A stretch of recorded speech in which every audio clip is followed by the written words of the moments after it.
Oh, Everyone's looking good. can everyone hear it? Can we hear each other? Yes. Awesome. So if I could get everyone to, at this point, thank you first of all for your patience. Again, we greatly apologize for the technical difficulty that we've experienced. It's just part of the times that we're living in. Yeah. I want to welcome everybody officially to the Town Hall meeting dated June 12th, 2020. It is an intergenerational conversation, and we are excited to have everyone with us today. So we want to welcome everyone to this platform. This platform is designed to be a game-changing, solution-driven conversation centered around what is going on in our nation and in our world so that we can begin a new trajectory for our culture. So are we excited about it being here today, everyone? Of course. We are very grateful to see everybody, for sure. So I want to welcome you, and I'm going to begin by reading something from Dr. Mary McLeod Bethune. It is her last will and testament.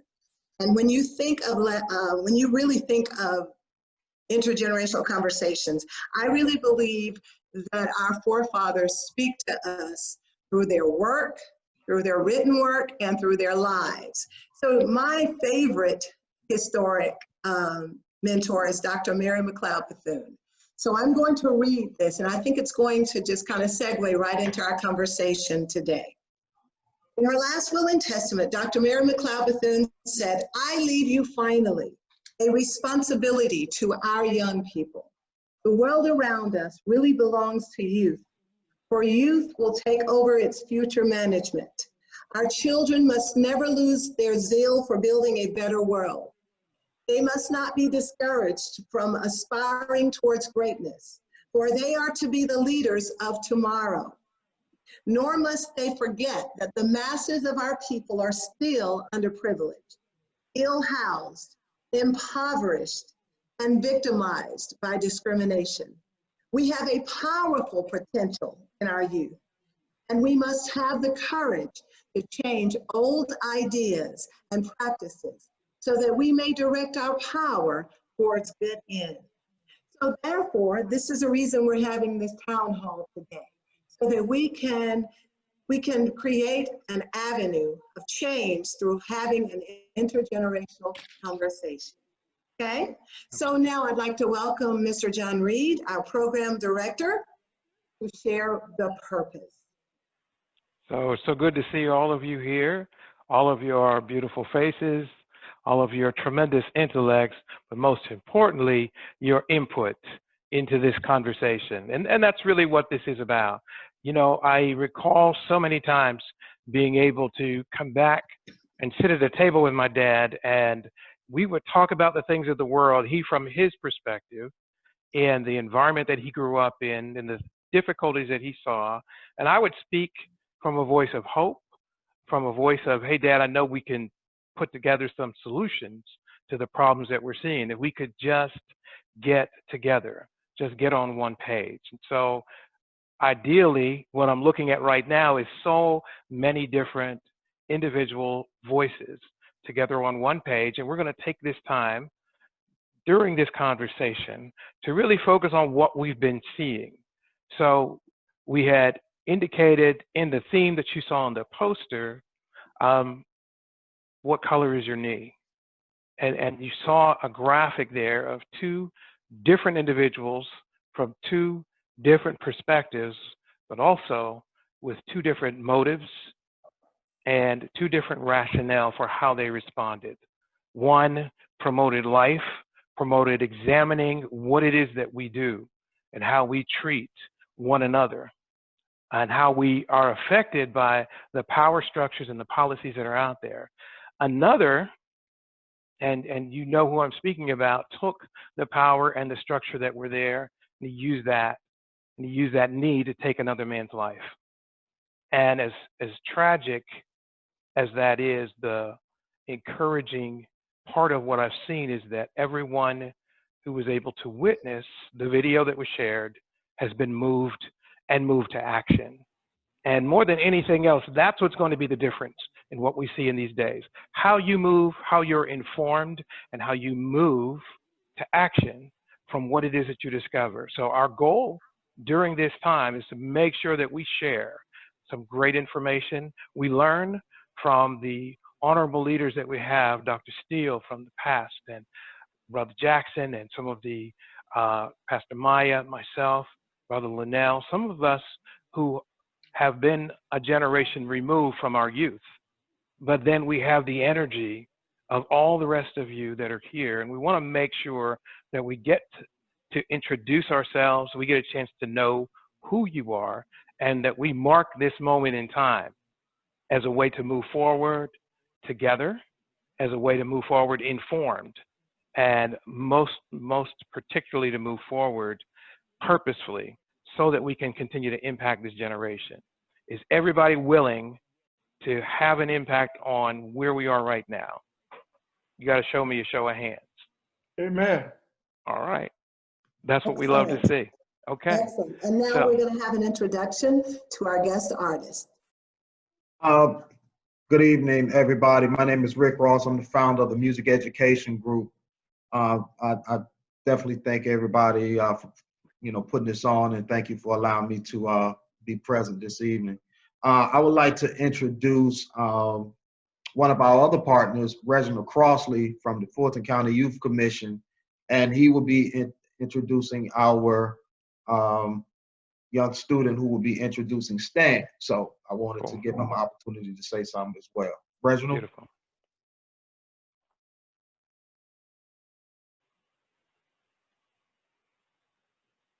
I see him. Reginald? There he is, yes. Okay. Vidu? Did we lose him? Hi, how you doing? All right, you can go ahead and introduce Stan. Okay. As a talented young singer, songwriter, and musician, Stan Genius is a next-generation entertainer. With a gift for performing that extends far beyond his 19-year-old persona, Stan is primed to further advance his career and is looking forward to making himself a household name within the music and entertainment industry. Growing up in Atlanta, Georgia, Stan started performing at the age of 5. At 7, he and his local jazz band trio entertained regularly across the state of Georgia. The group which Stan fronted and was the leader of received rave reviews, not only for his young vocal style, but equally for his keyboard skills.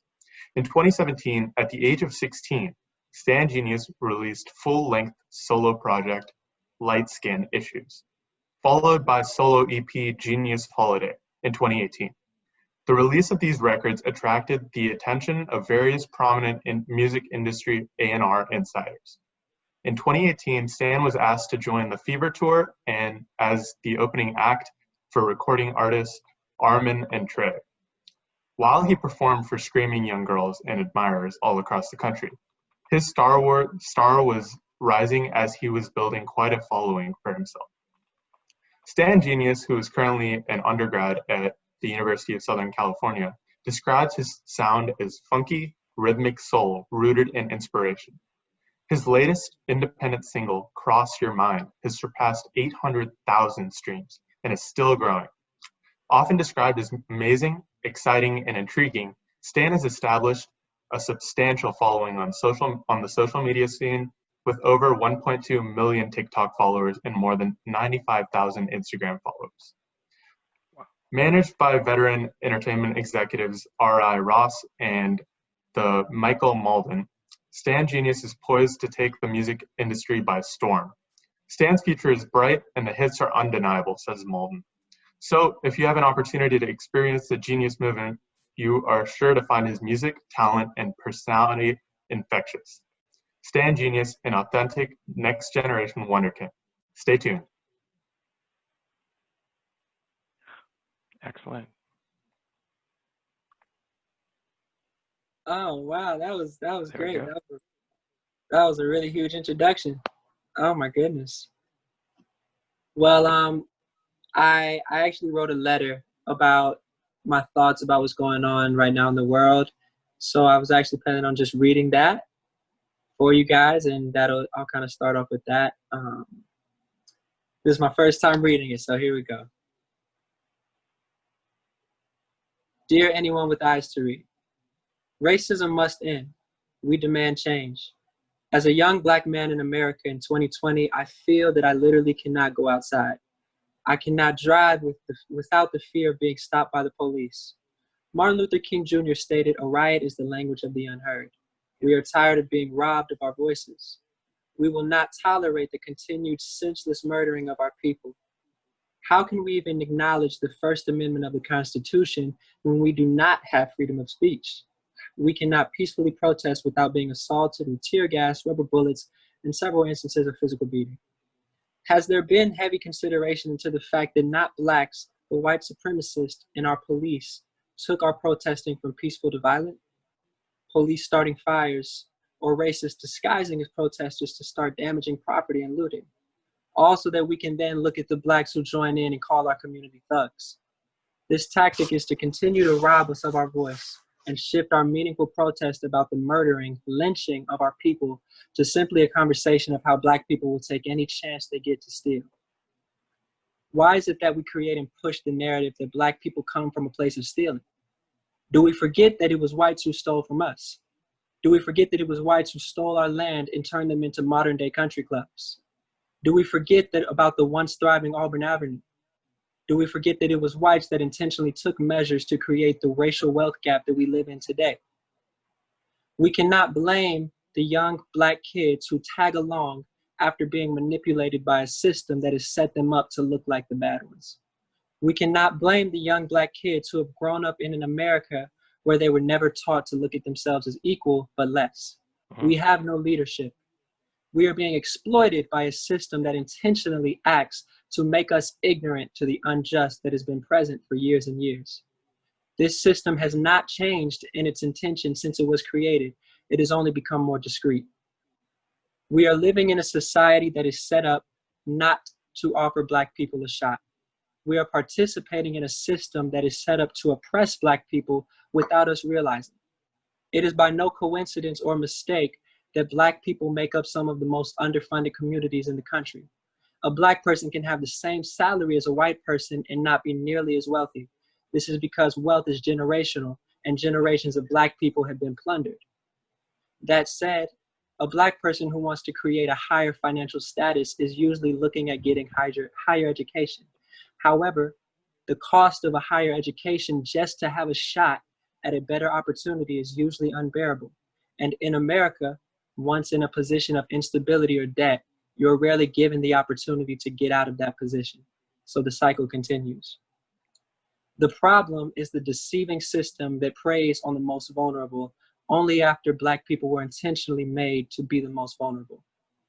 This system is made to look like those who struggle are struggling because of personal issues.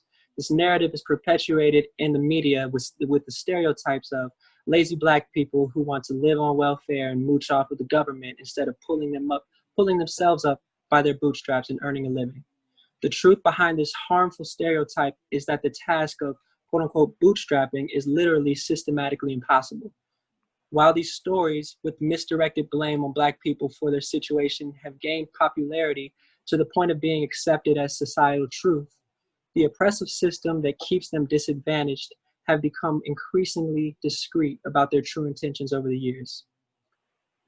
This is a system that has never given Black people an equal shot. Stemming from the Jim Crow era and the 1800s, Black people were lynched just so that they would not be able to vote. Once enslaved, one lost all rights the Constitution brings to you. In modern times, slavery and this attack towards Black people is still the same, only less obvious. The unequal treatment from law enforcement and police brutality have led to higher incarceration rates of minority individuals than whites. This kills multiple birds with one stone. Once convicted of a felony, one cannot vote. A felon will have a hard time finding a good job or a good house, and if this person is lucky enough to spend time in jail, it's one less Black person off the streets, right? Systematic racism will continue to find its way to be effective as long as we continue to participate in a system that created it. Therefore, we need a new system and a new perspective. We need one that understands that as humans, we are all equal. with an emphasis on the upcoming Juneteenth holiday, I wrote Give Me a Reason to address these issues and call out a system that often tries to turn the other cheek. Myself and my co-writer can relate to everything going on. Just a couple of days ago, Atlanta and several cities enforced a curfew after several nights of chaos across the country. The first night, Atlanta sent out an alert at 9:15 for a curfew that began at 9 p.m. That said, anyone who was not home was at high risk. 2 Black college students were driving and 6 police officers in uniform slashed their tires, broke their windows, and dragged them both out the car while tasing them. Is this enforcing curfew or using any chance possible to harm Black people? That could have easily been me. I am a college student at the University of Southern California, as well as a native Atlanta Georgian. What if that had been me? I chose to put my government initials on the cover art because this message is coming from me as a Black man. If it was me, you wouldn't hear about me as Stan Genius. You would hear my government name. I'm speaking on behalf of Philip Stanley Cunningham Jr. I will no longer be tired. I will no longer be afraid to go outside. I am no longer going to feel like I am less. I will make a change. I will vote. Change starts now. Thank you. Beautiful. That is great. Beautiful. Thank Well you, said. Stan. That is really awesome. Thank So you. we would like to continue the conversation, and I'd like to introduce to you all the president of the Southern Christian Leadership Conference, Dr. Charles Steele. He is going to share some words to you all, with you all, and to all of us, and we're excited about it. Welcome, Dr. Steele. All right. We've got you muted, Dr. Steele. If I could get you to click You're muted, Doc.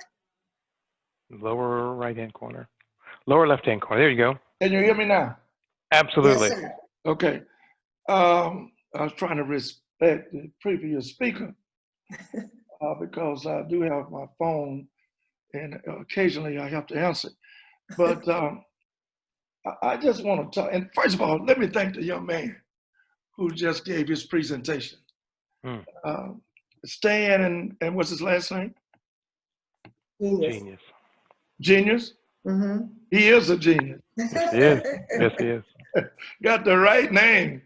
Let me just say, I'm in Dr. King's position, and it's a tough position. You know, he was killed, and I told Dr. Ma that I couldn't direct, and you won't see me on a lot of the national talk shows because they're not going to let me talk direct. They're not going to let me tell the truth. Dr. Martin Luther King Jr. was killed by the government. This government killed him. And there are many networks would not let that be known.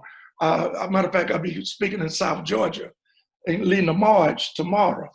I was in my hometown, Tuscaloosa, Alabama, speaking to over 2,000 white and Black young people. I mean, it was so impressionable. And I was speaking the truth. And I told them the story. Dr. King was killed by this government. And if you don't want to hear the truth, you just don't have to invite me. The government is the enemy.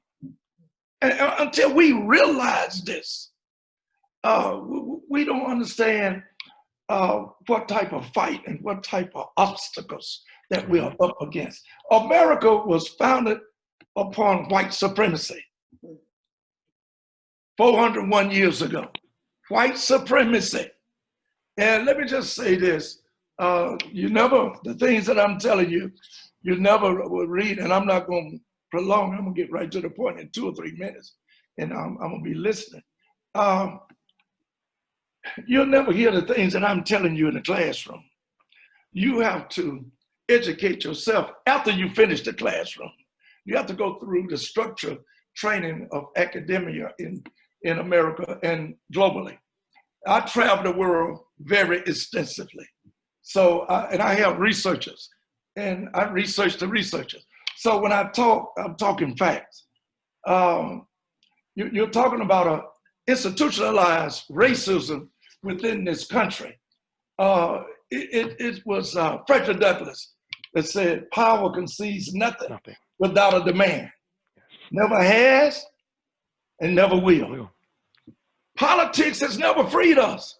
We love our black politicians and the fair-minded thinking white politicians, but they're in a system. They are contained within a system. And it is the system that is discriminatory toward people of color and poor folks. We have a poor people campaign. And let me just say this. Many times people try, and they did Dr. King like this, they try to hijack the campaign. They hijack the religiosity aspect of us being God-fearing with the Trinity, the Father, Son, and Holy Ghost. They will hijack this and will carry a Bible and say, thus saith the Lord. They did Dr. King like this. And some of them are people of color who work for the government. It was a group in Memphis, Tennessee called, it was a gang called the Invaders that stayed at the motels with Dr. King, walked around with Dr. King, in the margins with Dr. King. But they worked for the FBI, who was there to embarrass Dr. King. So let me close out like this. In terms of what we are up against, I want you to read a book, and let me just show it to you. The Color of Law. You need to read this book. It talks about the federal government, the state government, and the local government in a conspired manner, ostracized, and to demonstrate racism to the highest form against African Americans and to people of color, and basically poor folks. 75% of everyone who goes to work today until COVID-19 came to our country, 75% of all of the people that go to work every day live from check to check. 75%. 73% of those people that live from check to check cannot afford a $500 emergency. Wow. Did the church hear that? Yeah. Can't afford a $500 emergency. 75% of the folks that go to work every day. So what am I saying? I'm saying that it is a conspiracy to bring about a second-class citizenship to people of color. What do you mean, Steele? Look what happened on Tuesday in Georgia. Why did that happen, Steele? Because 1965 Voter Rights Act, Section 4 and Section 5 was gutted. Hello? It was gutted, and nobody's talking about that. Which gives you state rights. You're going back to Jim Crowism. We lost over 50 years of progress. We had more access to capital in 1968 than we have today. So as I close, Dr. King said the three ills in society are racism, poverty, and militaristic. What did you see at St. John Episcopal a few nights ago with the president? Hello? The military coming out, shoving folks, smoke bombs, hitting folks across the head. Racism, poverty, and the military. Those are the three ills in our society.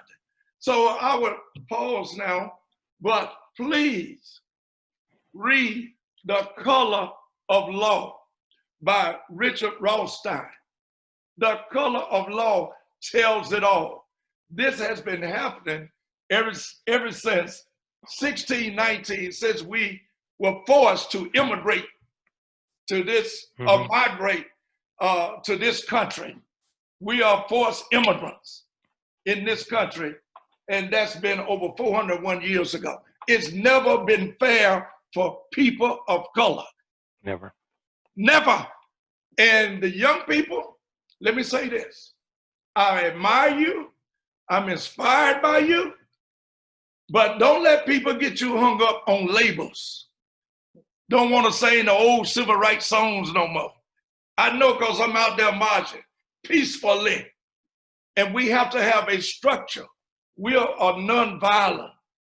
And we're saying that labels destroys us. Is that an old Bible or a new Bible? It's the Bible. Are you going to destroy the Bible? Because you talk about over 2,000 years, the Lord was here walking around this planet called Earth. So are you going to destroy the old songs? Ain't going to let nobody turn me around? And I hear music up over my head, and I'm ready to give my life for freedom because it is of age. It happened back in the 1950s and the 1960s, but there was a bridge that got you where you are today. Are we going to discard that? Let me tell you what, and I'm finished. Last point. Next to last. No, last point. This is the last point. Let me tell you what wisdom is. Wisdom is when you learn through your experiences, through failure. Through failure. So when you destroy and you discard and you turn your back to the successes of what got you here, something had to keep you in the future for getting you here for today. And many of those people sacrificed their lives. I've been to jail more times than I can count, but it was not for stealing. It was not for carrying a gun. Never carried a gun in my life. It was not for beating nobody up. It was nothing criminally that I was in jail for. I was in jail for breaking restraining orders so we can get attention to racism and poverty within this country. And thank you so much for my few minutes. Thank you, Dr. Steele. Thank you. We appreciate those words of wisdom. We need your generation. And we're going to be coming back to you with questions. Next, we would like to invite State Representative Derrick Jackson to the platform to give words of wisdom on how policies matter. Well, first off, I definitely appreciate being part of this panel. Thank you, Dr. Taylor. Thank you, Mr. Reed. I like to frame my few minutes in a more way to really force or stretch us, right? Because when you think about 3 years ago, Colin Kaepernick took a knee, and that knee was misconstrued as hatred towards police officers, right? Hatred towards military. Now, if the world would have responded the way they're responding now after a knee of the former police officer that took the life of George Floyd possibly could have been still alive. George Floyd possibly did not have to take his last 8 minutes and 46 seconds stating he can't breathe or calling for his mother that has died over 2 years ago. So when you think about which knee was more important, that knee could have very well helped George Floyd, but it won't bring back Walter Scott. It won't bring back Eric Gardner. It won't bring back Tamir Rice, Breonna Taylor, Sandra Bland, and Ahmaud Arbery. The list continues. So what is happening now? Why this particular knee is moving across the globe? And so forums that you have tonight, Dr. Taylor, is great in 3 perspectives, right? It's designed to educate us. Yes. Right? There's an opportunity for us to be informed is the second one. And third, to build awareness, right? The young adults, the millennials, if you will, are marching in a way, peaceful protests. And I participated in 2 last weekend where I had the opportunity to speak in front of a crowd of over 2,000 on Saturday and over 500 on Sunday. The young adults are pushing. Typically, it's always the young adults, right? Dr. Steele was a young adult at one time. Dr. King was a young adult at one time.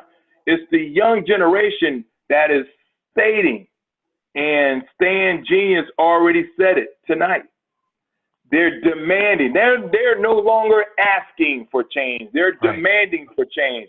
And the reason being is because we should not have to fight the same fight that Dr. Steele and Dr. King and Rosa Parks fought 40, 50, 60 years ago. Right.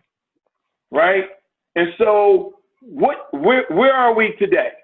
Well, now we're at this intersection where legislation, policies matter. And I want the young people to really hear this, because Dr. Steele already touched on it. Legislation, when they gutted the Section 4 and Section 5, that created an environment of bringing back those laws that Dr. Steele and the others had to fight 40, 50 years ago. Right. That's legislation, right? Legislation, the 13th Amendment.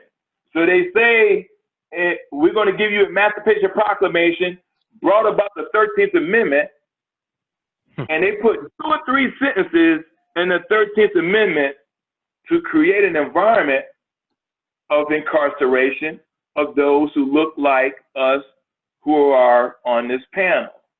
Just 2 or 3 sentences, right? That's legislation. Those are laws, right? And so legislation helps shape our society, is my point. And we have to be vigilant and vocal like no other opportunity than now, right? And I'm not a preacher, but so I won't continue to say one more point, as Dr. Steele said. So let me give you another point. Laws will not stop racism. It will not stop hatred. It will not stop misogyny. It will not stop bigotry. It will not stop sexism. It will not stop those things. But laws will communicate to our citizens what we will and what we will not tolerate. That's it. Okay? So if you want to know what your city and your county and your state will tolerate or not, look at the laws. Look what they do to the laws. Do they add or do they subtract? It's very, very easy. We do this every legislative session. Okay? Laws communicate to our citizens what we will tolerate. And so you now have an opportunity of adding some subjectivity. What do I mean by that? Colin Kaepernick's knee is black. Right. Talking about we should take a knee against police brutality. The police officer that took George Floyd's life was white. They were willing to give him a pass until the video reached our citizen, and they said, no, you will not get a pass on this. We will and we demand for justice to be served. Okay? The other thing I want to highlight is this. How do we go about bringing about the change that young people are demanding? I'll call it the 3 L's. The 3 L's. One, we got to be able to learn from one another. We should not just be marginalized to learn one culture. United States is probably one of the greatest experiments ever, right? I've had the opportunity to go around this world during my 22 years in the Navy. And as a retired naval officer, I'm telling you, it is a great experiment. But that experiment, just like any other experiment, there are some ills. And all ills, there's a prescription. Right now, the millennials of today is the prescription. They will no longer fight the same fight that Dr. Steele and Dr. King and Rosa Parks that we're fighting. So we got to learn from one another. It's the first L. We got to learn from one another. The second one, we have to listen to one another. God gave us 2 ears and 1 mouth. We should do as much listening than we should talk. Listen. Because when we listen to one another, we can reason. We can understand. We get to have the opportunity to learn each other's perspective. You may not respect it, but we all have a perspective. And then last but not least, the 3rd L is love. Why am I using love? Because love allows for you to look through a lens of humanity. I don't care what hue of your skin, but we are all children of God. So we want the same quality of life. We all work hard. We all want to jog in our community without being killed. We want to drive fine automobiles without being profiled. We want to be able to walk in malls without being suspicious. Okay? If you look through the lens of humanity, now you see everyone as a human being and not as a threat. You're not training police officers to look at one category of folks as a threat. So you cannot move throughout this world without looking through the lens of humanity. And love will allow for you to be enabled to look through the lens of humanity. George Floyd was a father. George Floyd was a son, an uncle, a nephew, and have the right and should have the right as any other son, husband, uncle, nephew that walks this earth. Because if you look through the lens of humanity, then you can say, I see you. I hear you as a human being. When you remove the lens of humanity, then you no longer see that person as a human being. And so those are the things how I want to frame why legislation is so important. Because legislation shapes our society. It may not change the behavior. It may not remove all the ills, but it will communicate to our citizens what we will tolerate and what we will not tolerate. Very good. Awesome. Awesome, sir. We appreciate it. We certainly do. Your voice is amplifying in our souls and causing us to bring change. And thank you so much for that voice. At this time, sir, we'd like to invite our young leaders to make statements and or ask questions from you two great leaders, because this is what this is all about. We want knowledge, we want empowerment, and we want to be able to change the course of our nation and the world. So each student or each young person will actually introduce themselves and the organization that they represent and what they're doing, and then they're going to ask their question. So I'll start with Shauna Stewart. Hello, everyone. My name is Shauna Stewart, and I am the youth president of the Hank Stewart Foundation. I am a rising senior at DeKalb School of the Arts, and I wish to learn how like Mr. Jackson mentioned before, how we can work with other societies, learn from other cultures. Like one of your 3 L's was learning, and that's something that I personally wish to do. Because I want to go into becoming a foreign service officer and learning more about the world and how we can use what we learn from the world to benefit our community. Beautiful. So do you have a question for him? Yes, I do. I wanted to know if there are any tips to learning about societies other than yourself, because I know sometimes we can be stuck in our own mindset or stuck in our own perception. So I wanted to know if there's anything that we can do to try and get out of that. Thank you for the question, Shauna. And I think, listen, you will be a shiny star, no doubt, because when you think about being a foreign service officer, you're already opening up your mindset. See, your mindset is already opening up to say, I'm willing to learn other cultures. And foreign service officers that, when I was in the Navy for over those 2 decades, we interacted with foreign service officers, embassies across this globe, because they help us, those who are in the military, to understand the culture. So let's say, for example, you are Ambassador Stewart, right? You're Ambassador Stewart, and you are assigned, let's say, China.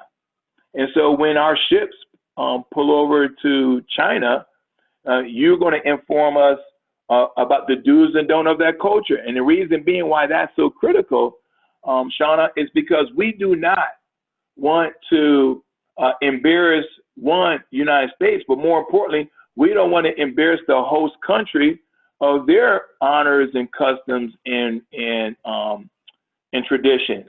And so you're going to inform us how we should behave in a foreign country. And that's what helps establish the relationship. And so some of the classes that you probably will take are around social studies.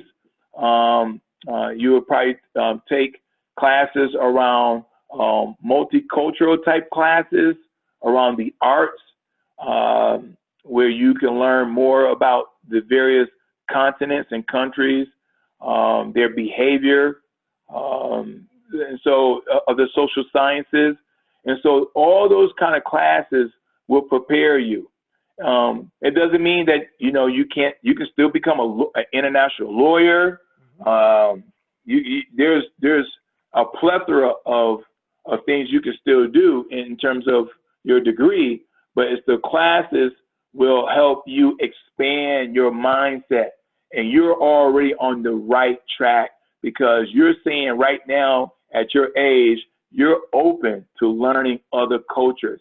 And if everyone had that same mindset, saying that they're willing to sit down, listen, and talk to one another with the mindset of I'm willing to learn about your culture, that's a very critical hurdle that you've already passed. And so you're well on your way of being a shiny star, basically, you know, being an ambassador for our country, and as you relate and build relationships around the world. That's what a foreign service officer, that's what they do. Thank you. Thank you, sir. Next, Excellent. we'll have Taryn. Hi, everybody. My name is Taryn. I am a freedom fighter, and I am the founder of For Black Girls Who Have a Lot to Say. And so I don't really have a question, but more of a conversation starter, and it's two parts.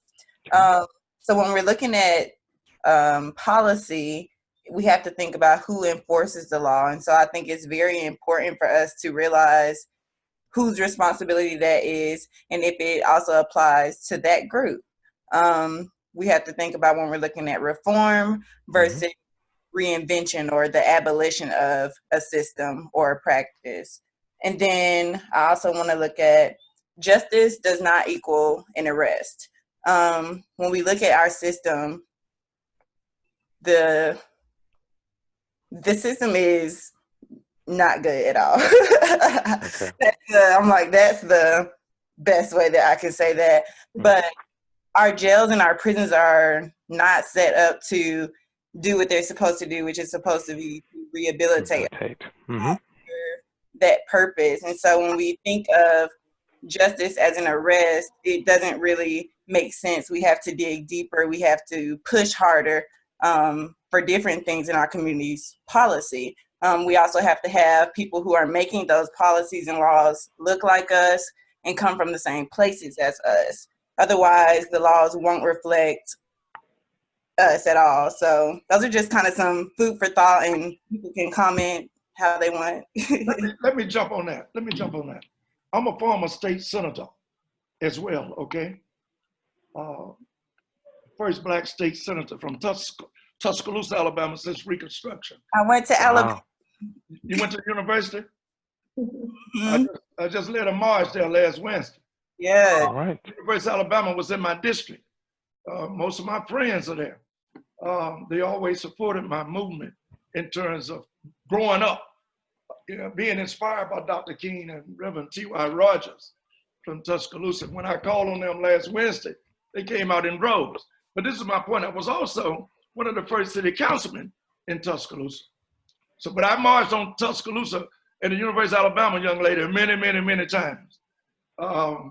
They just awarded me during Dr. King's birthday when I led a march, and I'm getting into something.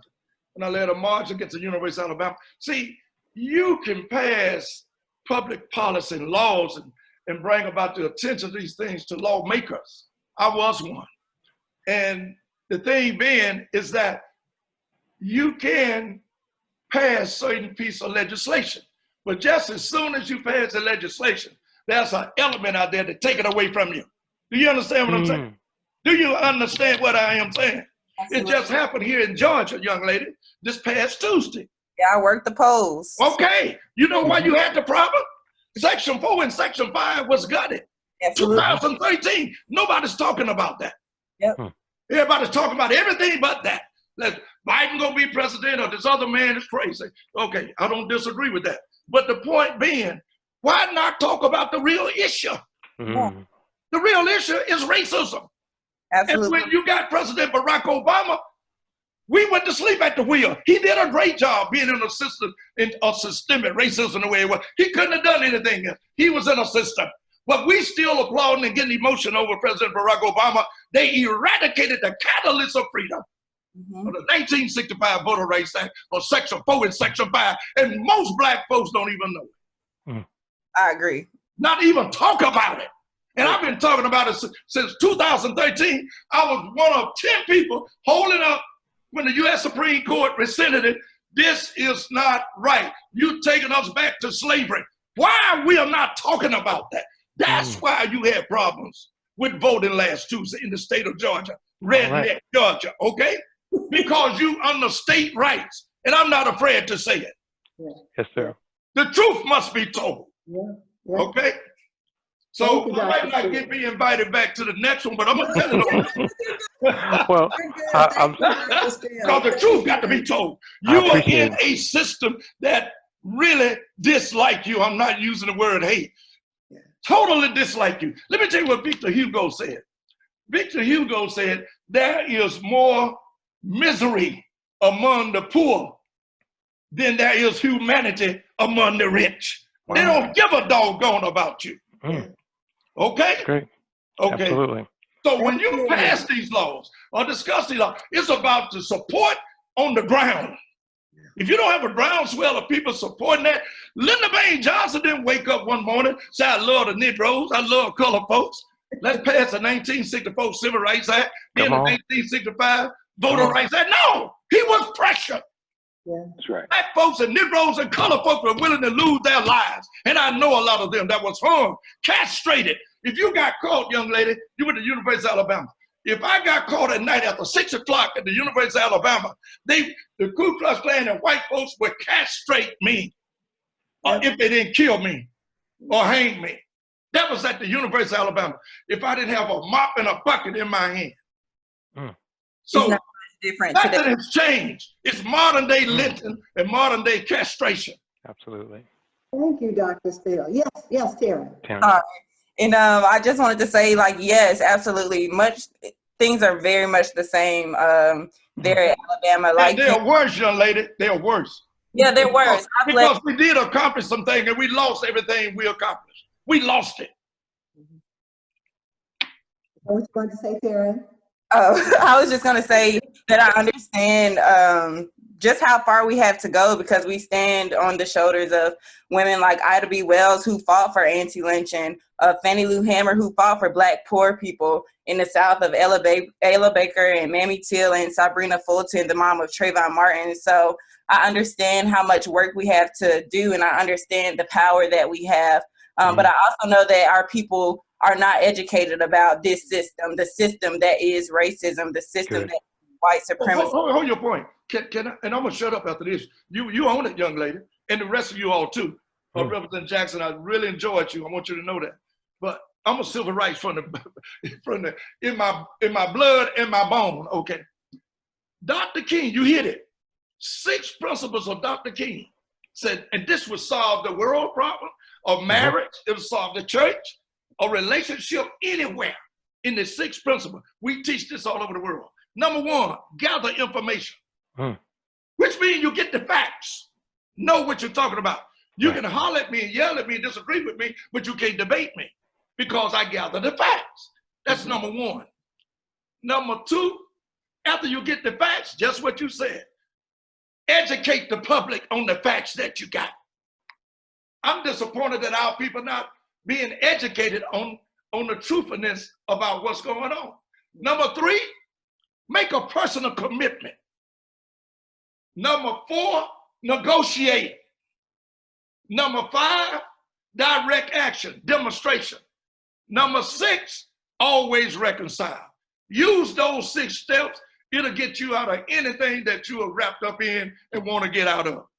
That's awesome. That's the kingdom philosophy. The 6 step. They call me all over the world to teach that. And my chairman of the board, Dr. Bernard Lafayette, who I got at Emory University, now he's at Auburn University and University of Rhode Island, we teach us those steps all over the world. And heads of states meet us at the airport. They say, great. Teach us, brothers, teach us. I just got in from Rio de Janeiro, setting up chapters there. They are crying when I walk through there. You don't have to be no president of the White House. Be the president of God's taking care of the people business and taking care of those who less fortunate. The word will get out, and you don't have to be on CNN. That's good. That's good. Thank you, Dr. Steele. Thank you so much.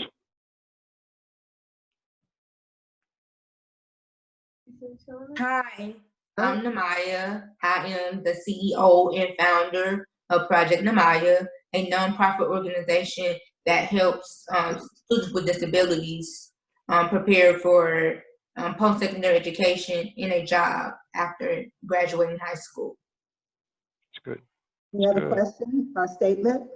Not really, but I would like to ask, what would be something, what would be one thing that you would want to tell our generation today or our future generation? Who are you speaking to, Mr. Derrick? Yes. Thanks for the question, Namaya. So what I would suggest, the one thing I would suggest, don't give up.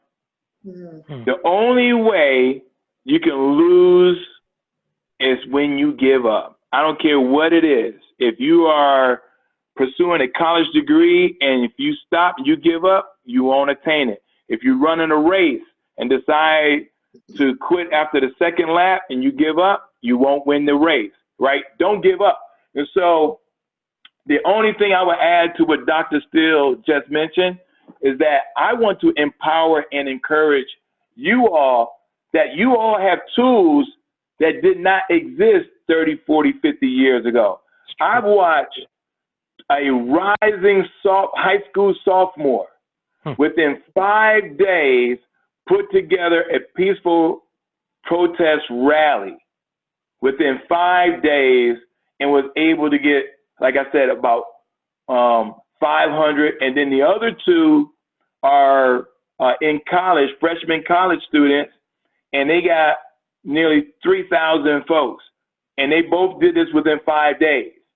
If Dr. King had an iPhone, smartphone, he would have more than 250,000 march on Washington. And so I say, don't give up. You now have tools and education and capabilities that the former generations did not have. Great. Right? You can do exactly what Dr. Steele said. Listen, as a PhD candidate, I love the research, right?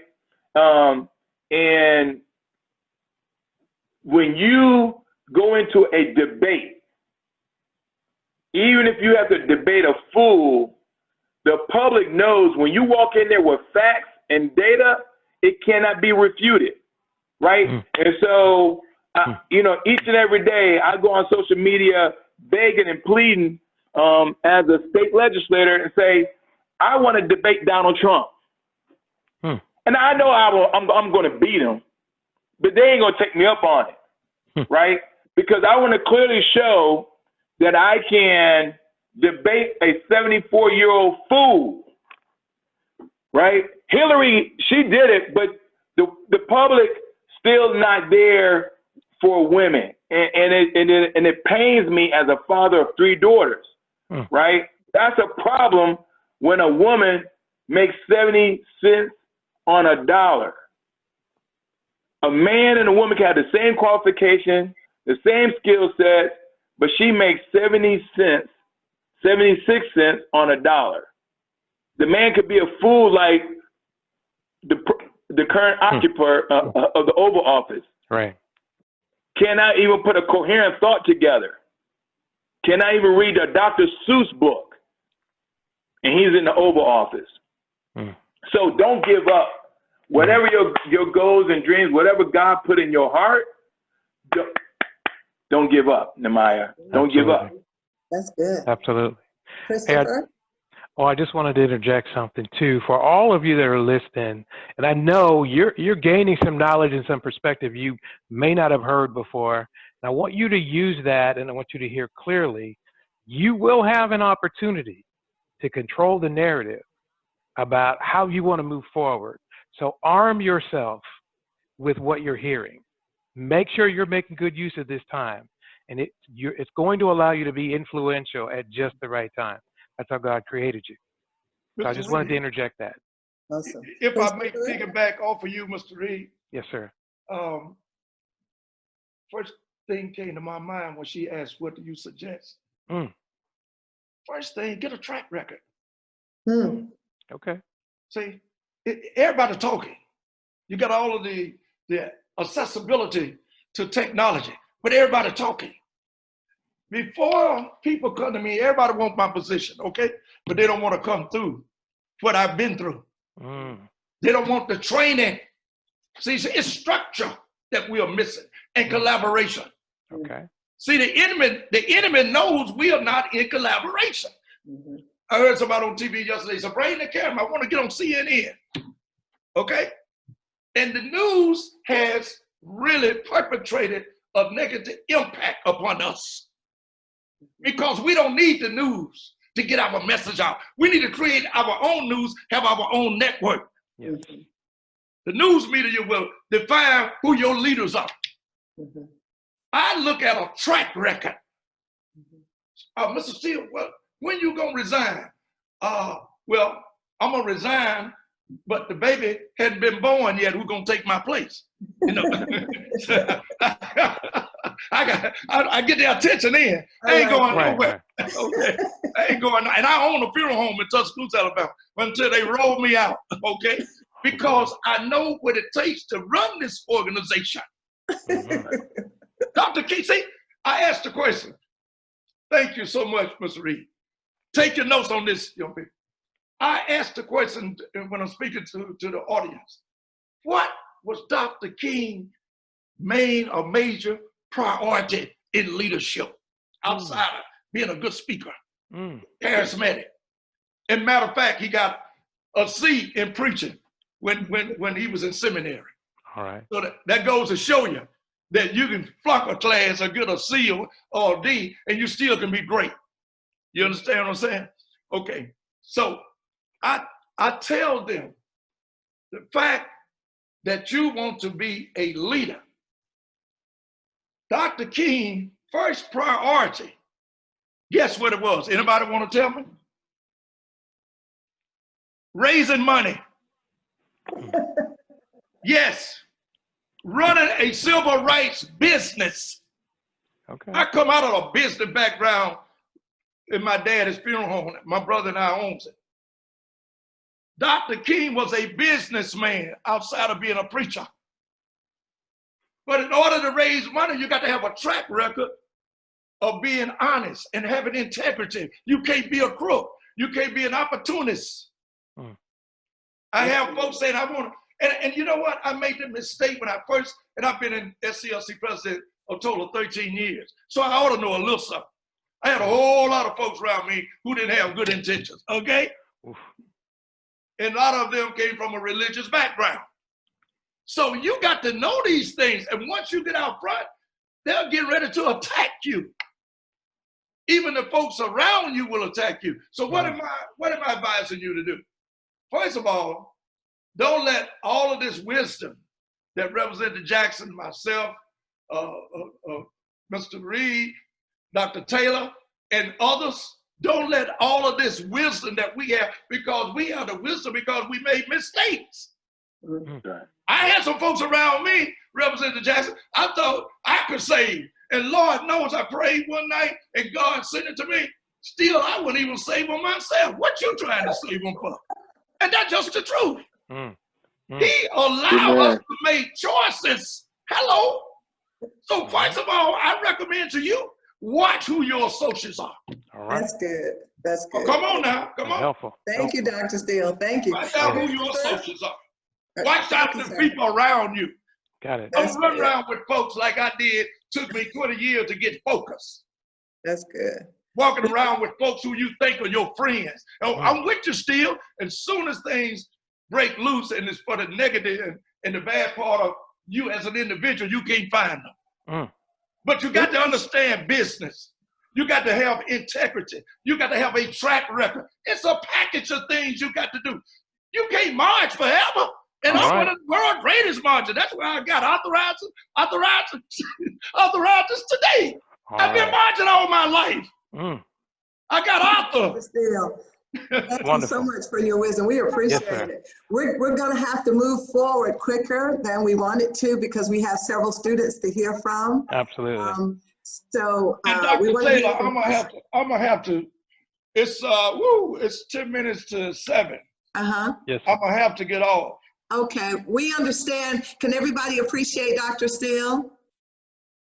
All right. Thank you so much. Thank you so much, sir. We appreciate you. I have a march tomorrow in Southeast Georgia, and I have to prepare. We understand. Okay. Understood. Thank you, sir. Thank you. Thank you. Thank you. All right, Christopher. All right, sir. Well, hello everyone. I'm Christopher Floyd. I attend Sandy Creek High School, and I'm an executive cabinet member of the Sophomore Area Youth Council. And I would say my question is more focused towards Mr. Jackson, which would be, how would the, as you said, the legislation will affect our society? So how would the legislation will react to what we're doing as with the protests and all that? What would be an outcome of what would be the response to all of this? That's a great question, Christopher. As a matter of fact, the response so far from a legislative standpoint, we're looking at pushing House Bill 426. You guys are certainly welcome to Google it.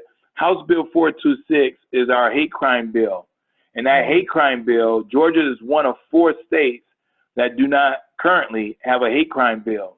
And so we're looking at getting that push because of what happened to Ahmaud Arbery over in Brunswick.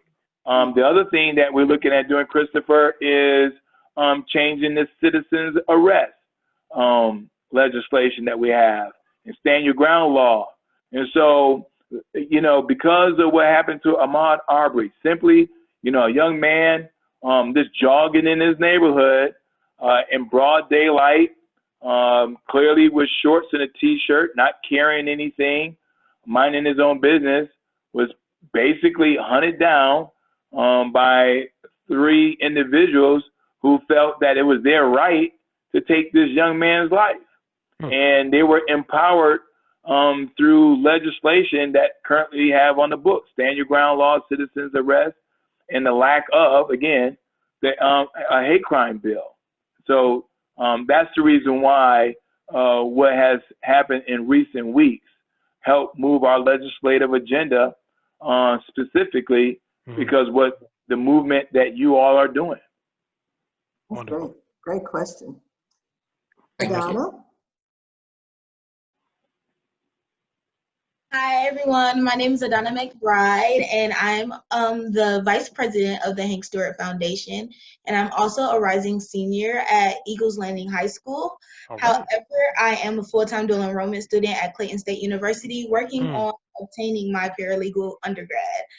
So I want to thank you all first for allowing me to join you all. And my question is, while we currently still have a lot of momentum going, and I don't want to lose it, and the protests are still going, and the news media is still on these situations, what do you think our next step should be? I know the protest was a huge step to getting at that, for a start, but like Dr. Steele said, we can't protest forever.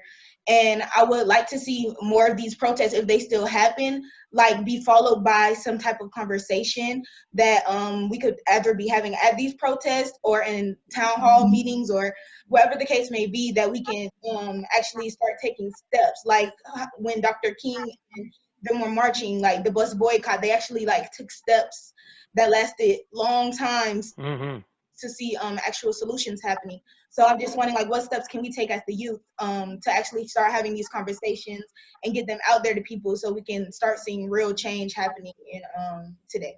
Great, great. That's an excellent question, Adana. And let me just provide 3 things that you all should do. 3 things, okay? The very first one that you should do, identify who your local leaders are. You should know your mayor, city council, your county commissioners, all of them, right? Your state representative, your state senator. You should know who is representing you, okay? That's so important. Number 2, you should attend these meetings, right? Town hall forums, county commission forums, city council, right? By law, just go to your city, your county website and start attending their meetings. If you attend their meetings, you can hear the dialogue from, are they gonna bring a park or a library to your city or to your county?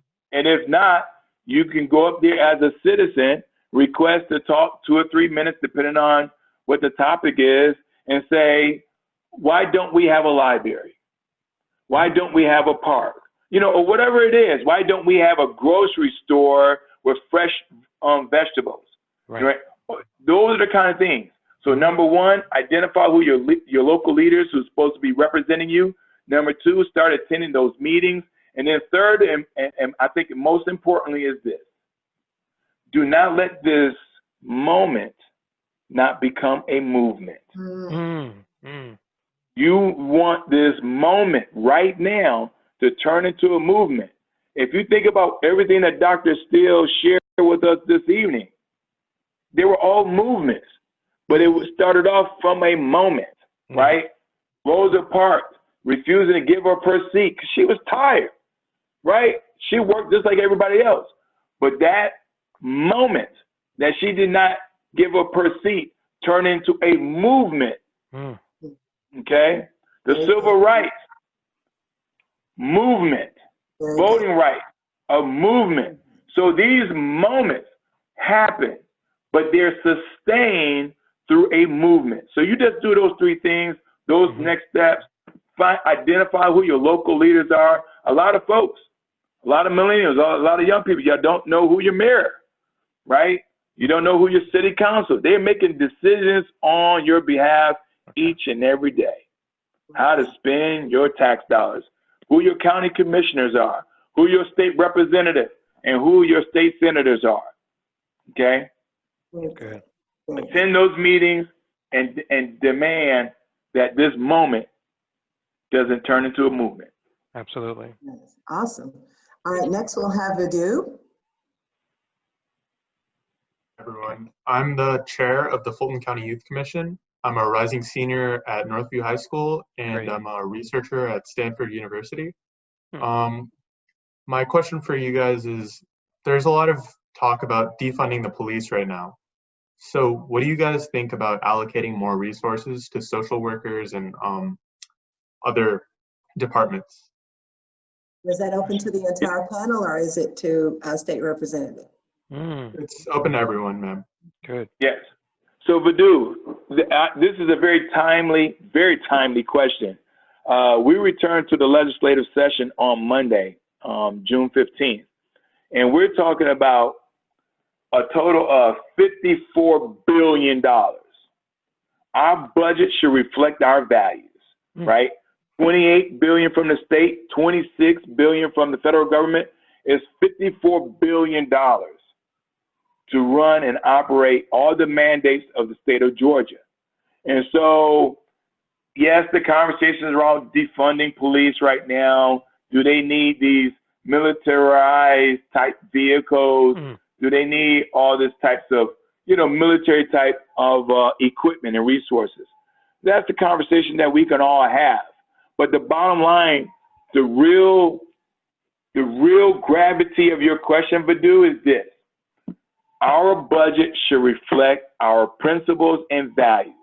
Period. And so if we care about children and education, our budget should reflect major resources going towards children and education, women's health care, disease. I mean, the list is just a plethora of things that we are required to take care of. But the question is, how much funding are going to each of those items? And that's going to be determined by the argument and discussions and our values and our principles. What do we hold true and dear? If we value public education, we should invest more in public education. We're talking about $54 billion, right? $28 billion from the state, $26 billion from the federal government. That's a lot of money, right? So, so your question is very timely. I just think when you look at the budget, which is also public record, right? You can go, I don't care what county, what city that you live in, that's all public. Good. And it has to be, right?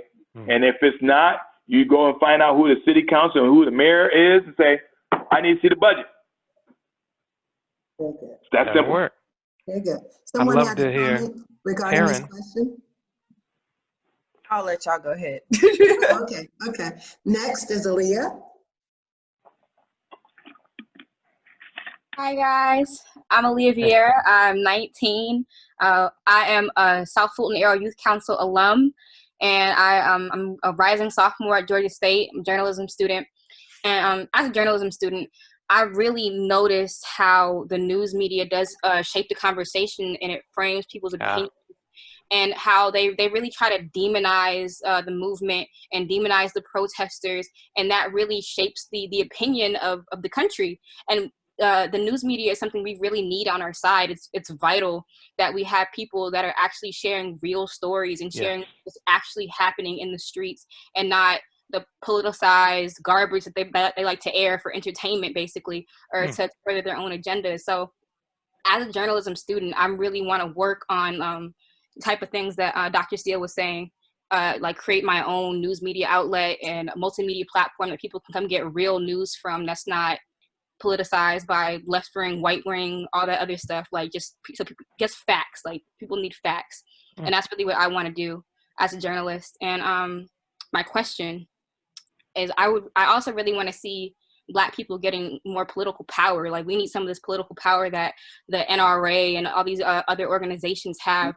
So how would we go about creating a foundation that we donate our own money to, our own try to further our own political agenda, things that represent us? Like how do we start something like that so we can get that power?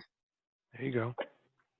Aaliyah, that is beautiful. Let me tell you, just like I told Shauna when she talked about being a foreign service officer, you having a desire to go into journalism. Listen, the best way to control our destiny in America is that we have to be involved, right? I know a lot of folks, before I became elected 4 years ago, and I, talked about it with my family and everything.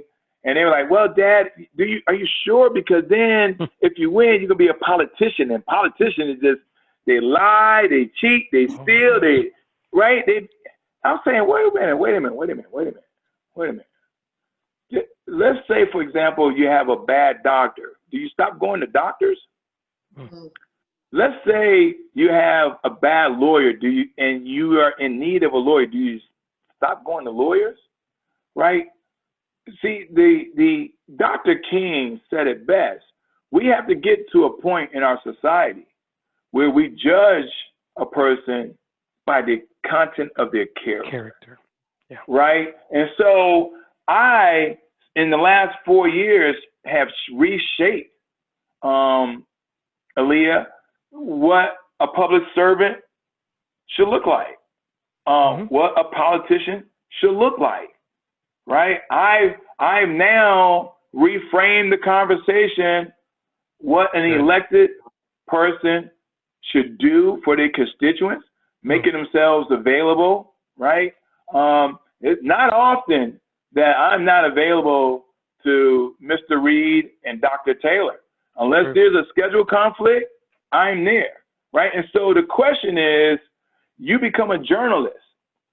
And right now, the person that's in the White House is making media look bad. You're a bad journalist. You're an idiot journalist. I mean, he's just attacking Black women that are journalists, True. right? And these women, they got a higher IQ than him, right? They went to college, they graduated, their parents didn't give them $400 million and say, have a good life, right? They didn't have a silver spoon, okay? And they refuse to let this person that referred to himself as the president marginalize their education, their value, and their worth, and their craft, right? So we have to stand up. We have to take that narrative back and refuse to let someone else say what a journalist looks like, what a public servant looks like, what a politician looks like, what a doctor, a lawyer looks like, right? If you have a desire, and that goes back to my response to Namaya, right? You don't give up. If you want to be a journalist, you don't give up, right? You don't give up. Disregard all the noise about what a journalist looks like.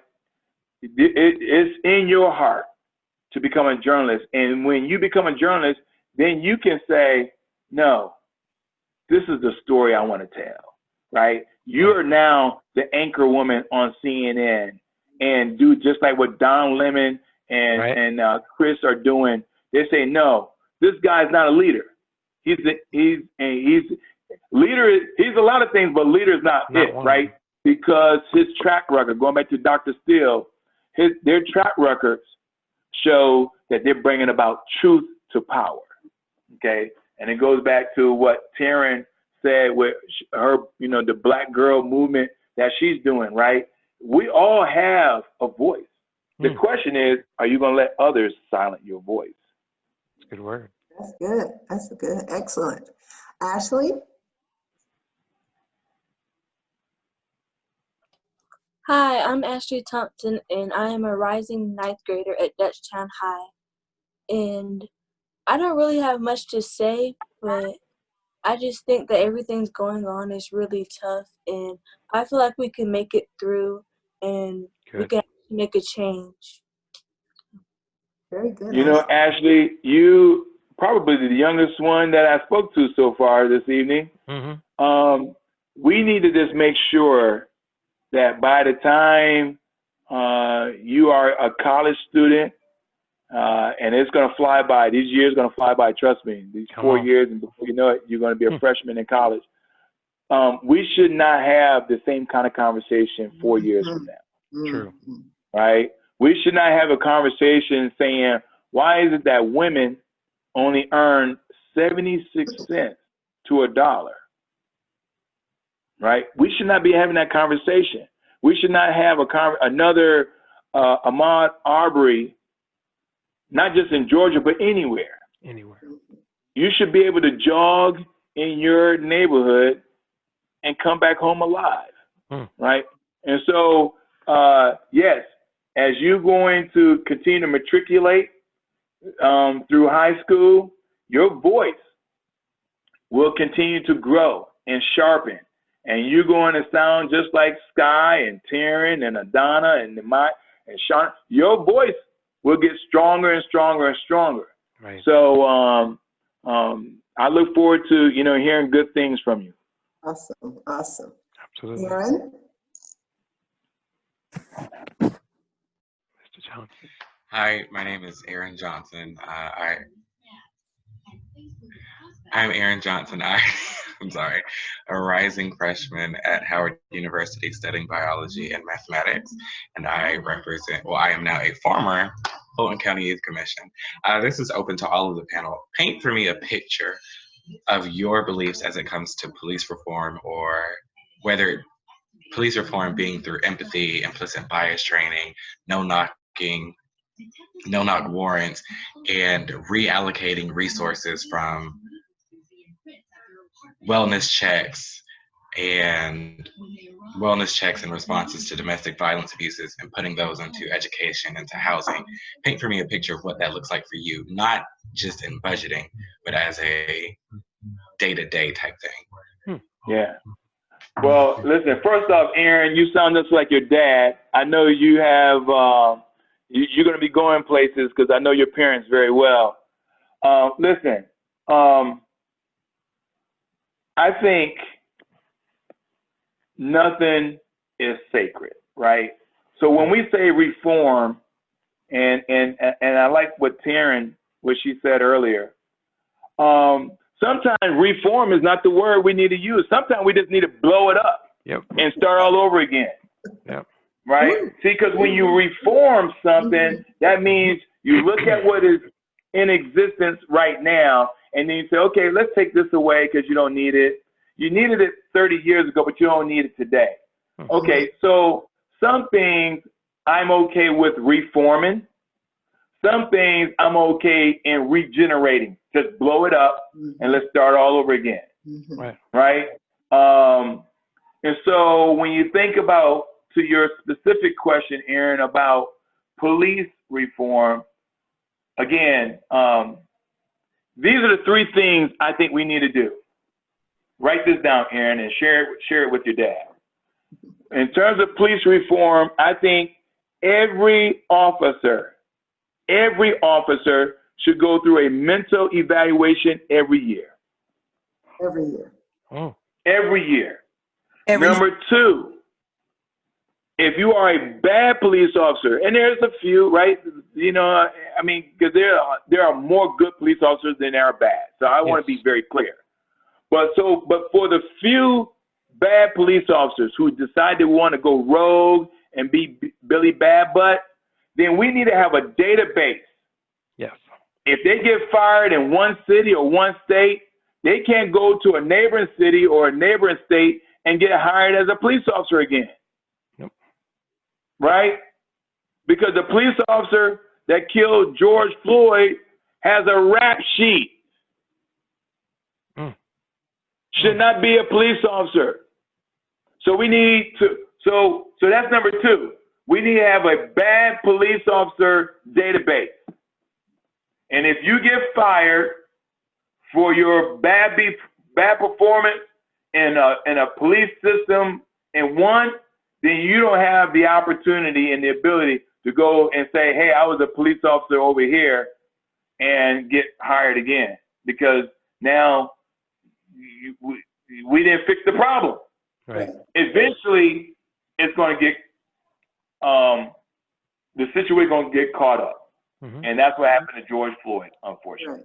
And then number three, in terms of reform, a police officer cannot patrol an area unless they live in that area. There. Yep.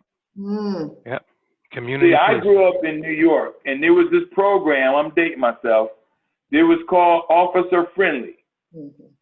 Officer Friendly knew my mama, knew my sisters, knew my aunts, my uncles, right? Because they're embedded in the system. But more importantly, because I knew Officer Friendly, I was not intimidated or threatened, right? The first response in our neighborhood wasn't, let me take out my gun and aim it at you, right? So those are the three things I would do in terms of reform. But there's a lot of things that we don't need to reform. We just need to blow it up. Just blow it up. Just blow it up, Aaron, and start all over again. All right, someone wanted to say something. I believe it was. Well, I just wanted to interject, just as an example of a modern day system that's done that. I want you all to do some research on Camden, New Jersey, who literally totally redid their police. And it was a struggle, but they've been having some success. So just do some research on that. I just wanted to put that out there. Very good. Taryn? I was just gonna give a resource. If you go to 8toabolition.com, they have. Say that again. And I'll just drop the link. But it's just looking at different ways that we can abolish the police system as we know it, pushing past the body cams, pushing past the bias trainings, because we've already implemented those things. And so looking at it with an entirely different lens moving forward, because I mean, they thought that abolishing slavery was something that was unheard of. And so I think that it's worth us thinking about what it would truly mean to abolish police. Very good, very good. Aaliyah? Okay, so I think that law enforcement has a lot to do with reform. And I feel like with reform comes therapy. And I feel like therapy should be a much bigger part of the police force. And in other countries, I was looking it up in Sweden, in Sweden, and just a bunch of European countries, a bunch of other countries around the world. The police academy is like a degree. Like when you study to be a police officer, you go to school, you go to in-depth training, and the police academy in America it's about 21 weeks, and it's not all encompassing. They don't prepare you to be in the streets. They don't prepare you for de-escalation. They don't prepare you for what to do when you're surrounded by protesters that may seem aggressive. They don't know how to respond to that. They're not trained for that. So I personally feel like the police academy needs to be treated like an institution. It's a university. You are educating people on how to protect others. Therefore, they don't think that they're the military. They know they're there to enforce the laws. They're not there to dominate the streets. They're not there to be superior over anyone else. Very good, very good. Keon, you want to say something? Keon. Yes. Tell us who you are first. Well, my name is Keon Brown, and I'm a graduate of Savannah State University, located in Savannah, Georgia, where I graduated with a degree in English and history. So a lot of the things that are being considered here, I consider very important to me, especially coming from Savannah, where it's a major Black hub as well as Atlanta, and both places thrive economically under Black influence and leadership. So I also work with Senator Lester Jackson of the 2nd District within policy and community outreach, as well as a plethora of other businesses and organizations. But just to tag along, I don't think that the issue is necessarily has to do with financing or like taking finances and resources away from policing, but maneuvering those finances in different avenues of policing. And also, in the words of the great late Dick Gregory, and his beliefs of policing and holding them accountable, I do believe that as in every other avenue of industry or education or workplace, like from teaching to anything that you may do, from even working at Walmart, there are consequences for policies that you break, and everybody is insured in their contract that if you break these things, you can be terminated or you can lose something that's valuable to your employment. So you insure each police officer so that when they immediately do one of these atrocious events or actions towards somebody of color or anybody who's oppressed, where you can actually visibly see where they can't do anything or they didn't pose a threat, what you can immediately do is revoke their license. And if they can't drive and patrol, then how can they do their job? And then it makes them make a decision of, is the hatred that you have and the threat that they feel, is it stronger than the love you have for your family to feed them? So. Very good, very good. So Keon, if I just want to just respond to I mean you said a mouthful, but I wanted to give two responses. One, when you start talking about economics, right? There is a wealth gap. There is a wealth gap in this country, and if elected leaders refuse to address that wealth gap, we're going to continue to have problems. Right? And I'm not just talking about from a gender perspective, man, woman. I'm talking about Black and white, right? So that's another layer.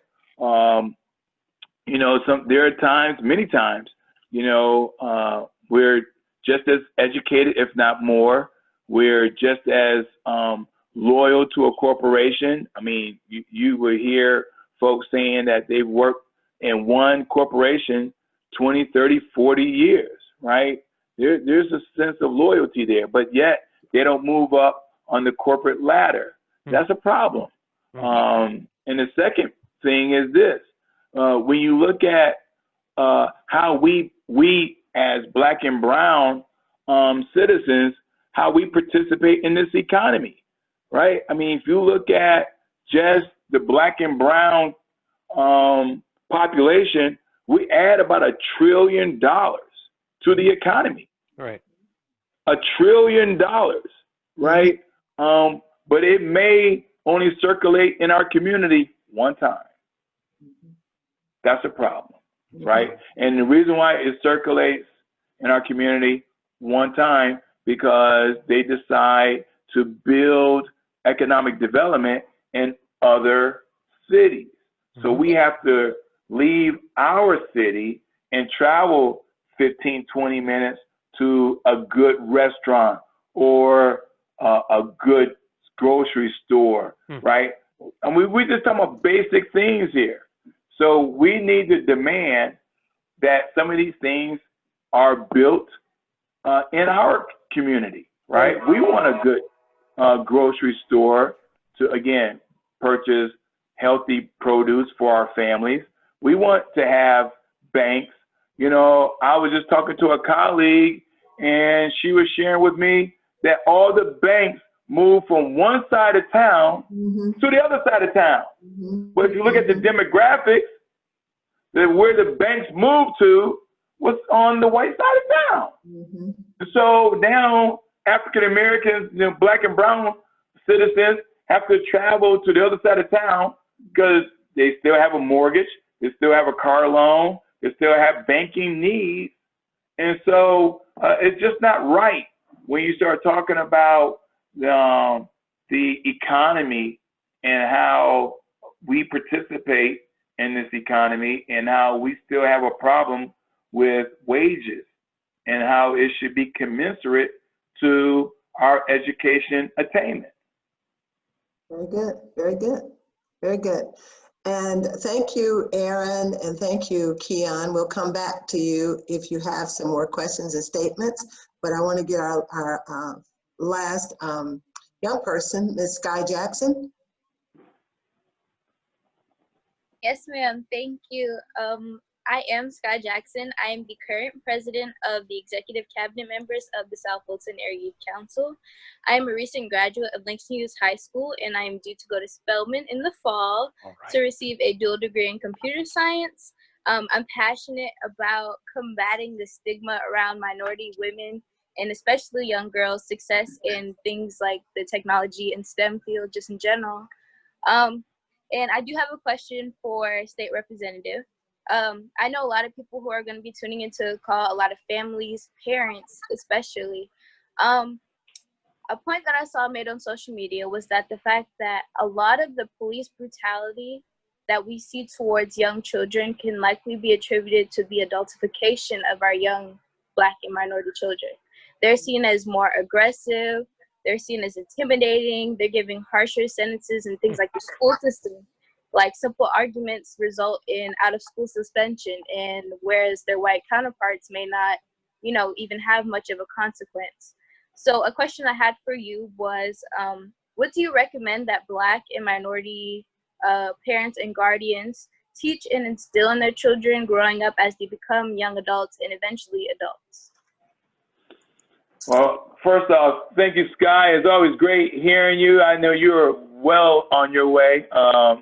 Haven't had the opportunity to see you in action several times. But so I think your question is so apropos. And I think a lot of families are already having a conversation, right? A lot of, you know, mothers and fathers out there are really trying to make sure that their sons and daughters are prepared for a society that may not accept them, and how to deal with a situation when they encounter hatred and racism and bigotry and misogynistic individuals, right? Who will look at a woman and say, you know, your place is in the kitchen, right? That mindset still exists, unfortunately, in our world. And so you have mothers and fathers out there having some meaningful conversation to their sons and daughters to prepare them for the social aspect, of our society, right? They may not have a lot of conversation around the educational aspect, right? You know, other than make sure you do your homework, listen to your teacher, those sort of things. But they're really trying to prepare to make sure, Sky, that you and everyone else on this call come back home alive, right? That you don't become a statistic, right? And those conversations are happening. They're happening. I know a lot of my colleagues, a lot of my friends are having those conversations. I have the same conversation with my 3 daughters, you know. So that's one. Number 2, I think, you know, there are 2 aspects to your question in terms of preparedness. And it goes back to, as I shared earlier, whatever your aspirations are, don't let someone else dictate them. Right? Your goal. God did not give them that seed that's inside you. He gave it to you, Sky. He gave it to you.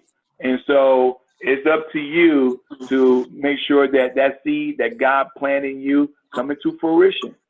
And it's important because that seed may be the next Supreme Court justice, or the doctor that finds a cure for cancer, or the first African American president of the United States, right? Whatever it is, right? He has a plan for you. And then number 3, I would just leave it in a very open way that these conversations that every household is having in the Black and brown community is just make sure you give back, right? We got to do a better job giving back, right? Once we become successful is one thing, but how do we reach back and grab the next Sky, the next Aaron, the next Taryn, the next Ashley, the next Shauna, the next Namai, the next Aaliyah? How do we go back and reach and say, I made it.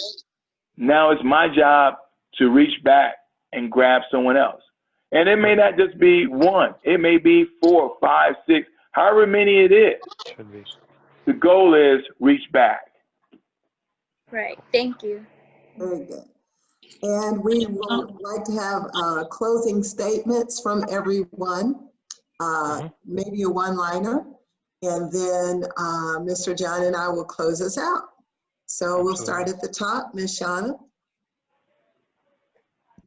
I would just like to say thank you for all of the information that you have given to us today. It was very helpful and insightful. And also, I would like to thank you for the comments you made about me earlier regarding me being a foreign service officer.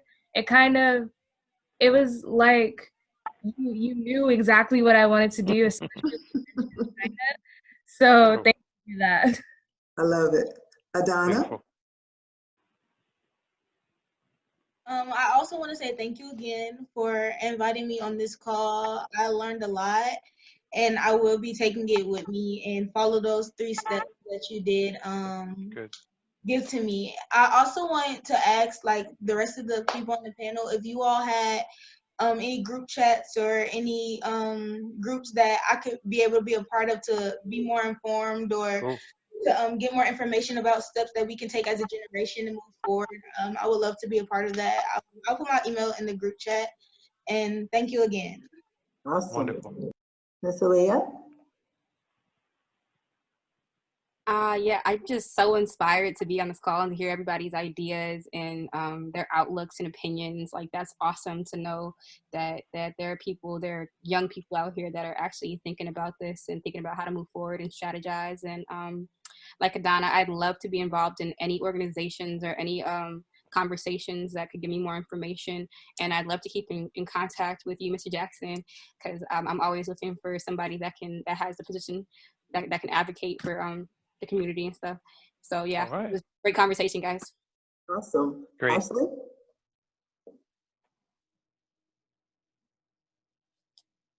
Ashley? Ashley Thompson. Oh, sorry. Okay. I just wanted to say that as someone my age, someone would be watching TV or I don't know, playing the game, but I'm glad that I'm here learning about valuable information to help me and my generation through this tough time, because some people, they don't get how serious it is. And instead of actually trying to make a change, they just make jokes about it or, just disregard it. And I'm glad I know more about it. Great. Awesome. Ms. Karen? I do want to thank everyone for just being open in this space and sharing their stories and experiences. And then, of course, I want to plug my blog for Black girls who have a lot to say. I would love for you all to get involved with us.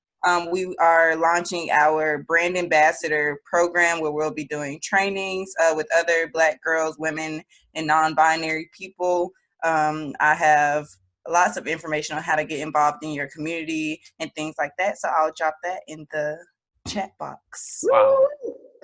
Awesome. Excellent. Mr. Maya?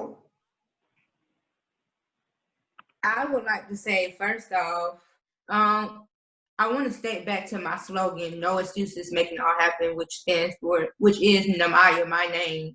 So I wanted to say to you, you made no excuses and you made it all happen. Thank you. All right. Awesome. All right. Beautiful. I love it. Mr. Christopher?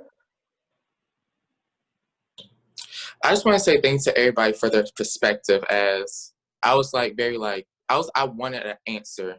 And I feel like this call actually gave me that as I asked my question about what was the outcome of all this protest and all that. So I thank you, Mr. Jackson, for answering that with such a concise basis, and making me understand this is what's happening, this is the now, this is the plan, and everything. I love it. I love Beautiful. it. Mr. Vadu? I can't hear you. There you go. I really had a good time. I learned a lot from you guys. Also, I'm going to take out a page out of Taryn's book and ask you guys to check out blm.bmalala.com. It maps out the protests near you. Okay. Will you put that in the group chat, sir? Put that in chat. Okay, awesome. Mr. Aaron? I just want to say thank you for allowing me the opportunity to listen. Thank you for allowing me the opportunity to speak. It's been nothing but a pleasure to hear from beautiful Black voices as your own, to learn from you all, to hear your different perspectives. And I just thank you for that. Awesome. Ms. Sky? Thank you so much as well for having me. This was definitely a great conversation. I definitely feel like as the president of the council, I got some useful information that I do get to share with the rest of the council members. And I would like to say that I am so proud of you all who are on the call, that are a part of the council. You guys showed out and you definitely made me proud. Okay, so thank you. Great, great. Mr. Keon Brown? Brother Keon. Yes, so I'm very, very gracious, and I'm so thankful to be involved in everything that's going on, because it's major in our community and what's happening is real. And especially it's very pertinent in the city of Atlanta, in Fulton County, Clayton County, and all the surrounding areas and across this nation, and then even across this state. And one thing that's beautiful about Georgia is that it's far more progressive than a lot of other places that are experiencing these brutalities and things. So we have to preserve and protect our place and continue to reinforce our own communities and our houses, so that we'll be prepared when it's time, so we can make our own Black Wall Street. So I just wanted to just leave everybody with continue to focus and push all of your friends with knowing that education is key. Education reform starts with those being educated. Teachers do their jobs every day, even though they're underpaid and under-recognized. We should always continue to keep that importance in education, because you can't learn your history without being taught it. So, and I think we all need to know that, so that we can have that initiative to move forward. But thank you for having me. That is so awesome. I'm going to allow Mr. John to give us closing remarks, but before he does, I want to invite you all of you on the call. I think some of you know about it, but every year we do a Summer Leadership Institute. Yes. And it is for middle school through high school students particularly. But this year, the theme is clarity of vision and concepts for leading learning, all right? So what we want this year is we would love for you all to participate, share it with your friends or young people in your family that's 6th through 12th grade. But what I want for you all that's older than the 12th grade, I want you on the call, right? I want your voices to be heard. We want to spotlight you all during Summer Institute. So Badu, you can share with them how to do an organized protest. Karen, you can talk to the girls. I mean, it just goes on and on. And so Keon, you can talk about you going to, of course, you've done it many times with us before, going to law school. Namaya, you can talk to young people. What is your acronym for your name again? No excuses to making it all happen. That's what I'm talking about. So, Aaliyah, you can share about how you're going after the standards of the media and so on and so forth. And so for the rest of you all, you know you're going to be involved. You know we want you involved. So please, those of you from the Youth Commission, we're all of you from Hank Stewart Foundation and the South Fulton Area Youth Council, alum and current youth council members, we are grateful for you all. We are going to change the system. Let me back that up. You all are going to change the system. And Derrick, myself, and John, we look forward to watching you all do it. So please do look for more information about Summer Leadership Institute. It's going to be awesome this year, the last 2 weeks in July. And for those of you that are busy working in the field, foot soldiers, you'll be getting invitations. Okay? Absolutely. You all will, Aaron, Badu, Taryn, Keon, let's see who else. Namaya, let me see who else is Aaliyah. The rest of you all, let me see, you're a rising 12th grader, right, Adana? Right? Yes. And you are a rising 12th grader as well?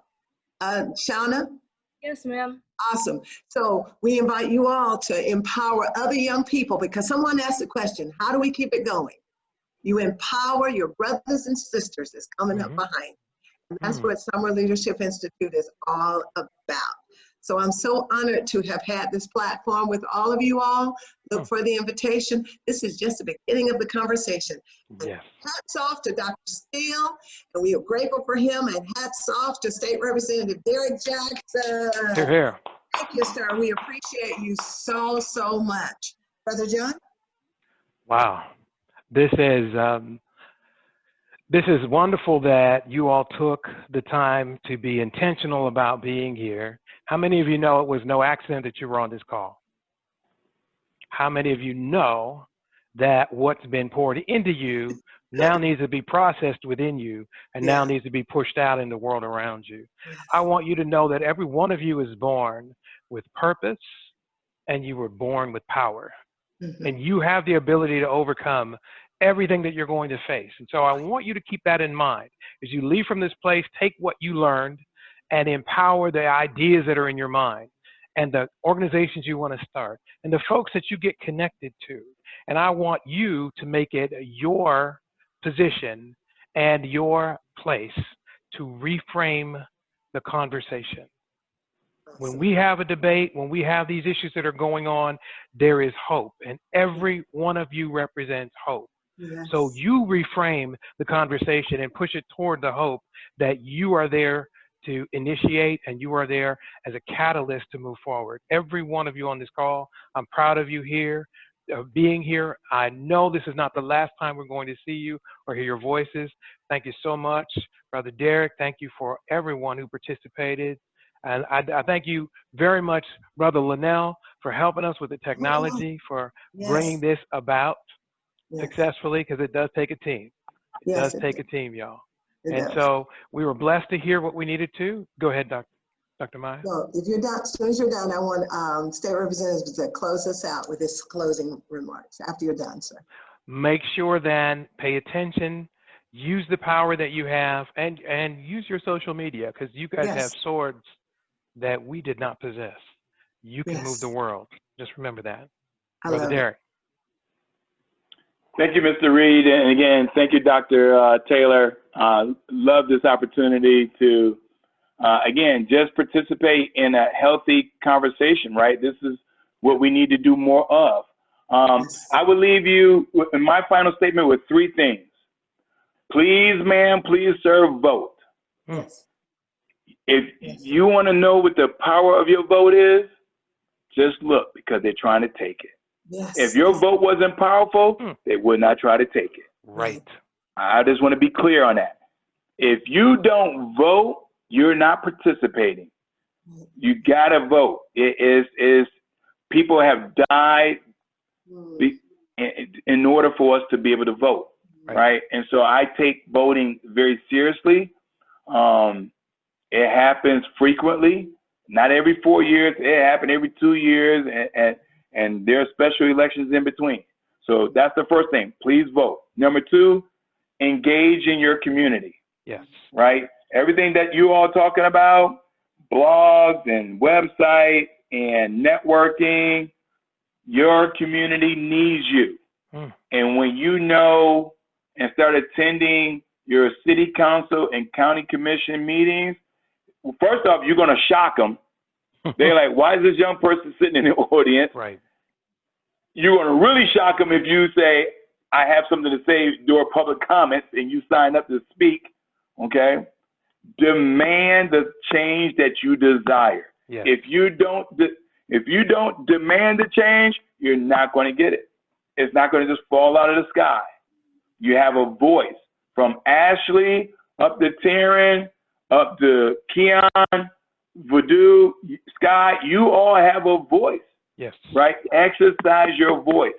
And you do that by voting and engaging in your community. And number three, it's this thing called intrinsic motivation. And Mr. Reed already touched on it. Intrinsic motivation is when you push yourself from within. There are going to be days, Aaliyah, you're going to want to be that journalist. You're going to get tired. Like, is there another opportunity for me just watch a good movie or hang out with my friends? No. You got a journalist exam coming up, and you got to pass that journalist exam with excellence, right? Sky, you going to Spelman, right? There's no room for mediocrity. You're not going to be average, right? There's no room to be a mediocre person, right? Nehemiah, I love that. I love that acronym, right? No excuses, right? No excuses. Adana, I mean, continue to do those things that are going to make you great. Shauna, continue to have a mindset broad and open as it is. Yes. There are going to be days where you're going to close that thing in and just think about yourself. But push yourself through. Intrinsic motivation. Aaron, Badu, Keon, right? The only person that can stop you from reaching your goal is you. That's it. You. That's good. That's good. Okay. Thank you all so much. Each one of you are so important. Shauna, Adana, Aaliyah, Ashley, Tara, Nehemiah, Christopher, Badu, Aaron, and Sky, and Keon. We are so grateful. Thank you for showing up. Thank you for showing up in the earth.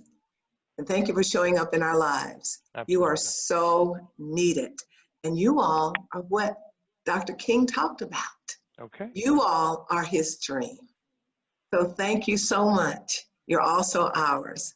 We look forward to the next conversation, because there will be another conversation. And so with that being said, we appreciate you all. We'll be in touch very, very soon.